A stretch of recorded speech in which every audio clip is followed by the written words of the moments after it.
Welcome to the deep dive. So, school vacation. It's coming up, right? And that often means figuring out, well, how do we keep the kids busy, happy, but maybe, just maybe, not glued to screens the whole time? Yeah, that's the million-dollar question for a lot of parents, isn't it? It really is. We've been looking at some ideas kind of based on this concept of a low-tech school break.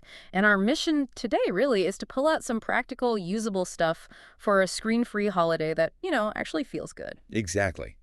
Because screens, well, they're easy, aren't they? The default. But Yeah. this is about digging a bit deeper, finding those richer experiences, more hands-on. And probably better for them in the long run, let's be You honest. think so, yeah. It pushes us to think, okay, what else is there? Okay, so let's start there. The big challenge, getting them off the screens in the first place. It's such a habit. What's the initial hurdle or maybe the mindset shift we need? Well, I think it starts with recognizing that, kids do want to be engaged Yeah. deep down. The screen it often fills that gap really easily. Right. The path of least resistance. Totally. So the first thing, maybe, is a bit of a mental shift for us adults, believing that actually these low-tech things can be just as engaging, maybe even more so. If we present them right. Yeah, exactly. It's kind of about being proactive with fun ideas, rather than just letting the passive entertainment take over. Okay, that makes sense. So if we manage that shift and we actively go for low tech, what are the real benefits? Beyond the obvious, less screen time is a good thing. Well, there's quite a bit, actually. When they're not just passively watching, their brains are firing differently. They have to use their imagination more. Mm-hmm. And problem solving, like real world stuff, even figuring out, I don't know, how to make a den out of chairs and blankets stay up. Yeah. That takes some thought. Yeah. Spatial reasoning, I guess. Kind of spatial reasoning, trial and error, critical thinking, stuff that, just tapping a screen doesn't always build in the same way. Okay, practicalities then. Let's brainstorm some actual activities.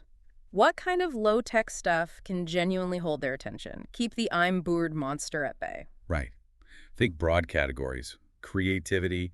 Sure, drawing's fine, but what about like making collages from old magazines or building massive Lego cities, writing a story together, making puppets? Okay, yeah, stepping it up a bit. Outdoors. Oh, definitely outdoors. Nature walks are great, but maybe with a mission, like a scavenger hunt list, or finding different types of leaves, bugs, maybe even starting a little patch garden, building a fort outside. Yeah, adding that layer of purpose. Okay, but what if it's pouring rain?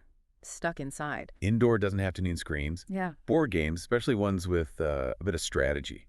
Or card games, great for sneaky math practice. Sure. Puzzles are good too. And just reading Yeah. actual physical books or listening to an audiobook as a family, maybe acting out bits. Oh, I like the audiobook idea. What about cooking? Yes, cooking or baking together. It's messy, sure, but it teaches measuring, following instructions, teamwork, Yeah. and they get to eat the results. Always a bonus. Okay, these are good, doable ideas, but how do we make it happen? How do we implement this without it feeling like, I don't know, boot camp? Planning helps, seriously, but not rigid planning, more like having ideas ready. Yeah. And involve the kids. Ask them, here's some fun things we could do this week. Which ones sound best? Given some buy-in. Exactly. Ownership. Ownership. And then, yeah, you probably do need some clear boundaries around screen time. Maybe specific times, it's okay, or specific zones in the house are screen-free. Set expectations up front. And crucially, we need to model it too, right? Hard to say no screens if we're scrolling constantly. Oh, absolutely. That's maybe the biggest one. Lead by example. If they see us reading or doing a puzzle or just chatting, it makes a difference. Okay. And flexibility. What if the grand plan for a park trip gets rained out? Got to be flexible. Have those indoor backups ready. The goal isn't sticking perfectly to a schedule. It's fostering that engagement, that connection. If something isn't working, pivot. Don't force it. Right. Now, let's be real. There's probably going to be pushback. That whine of, can I just watch one thing? Mm. How do we navigate that? Yeah, that's tough sometimes. I think framing is key. Don't frame it as you can't have screens. Frame it as we're going to do this awesome thing instead. Focus on the positive. Right. Highlight the fun of the alternative. Remember how cool that fort was we built? Or let's see if we can finish this puzzle today.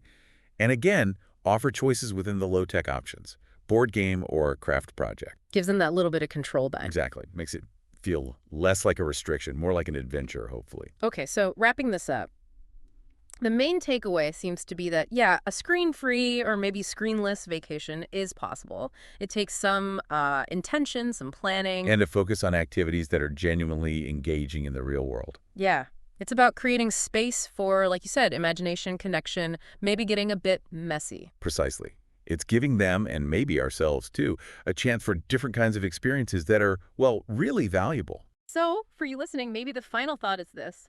What really lights up your kids? What are they naturally curious about? Use that. Let that be your guide to crafting a break that's less about the screens and more about, hands-on, imaginative, and memorable fun. Thanks for joining our deep dive today.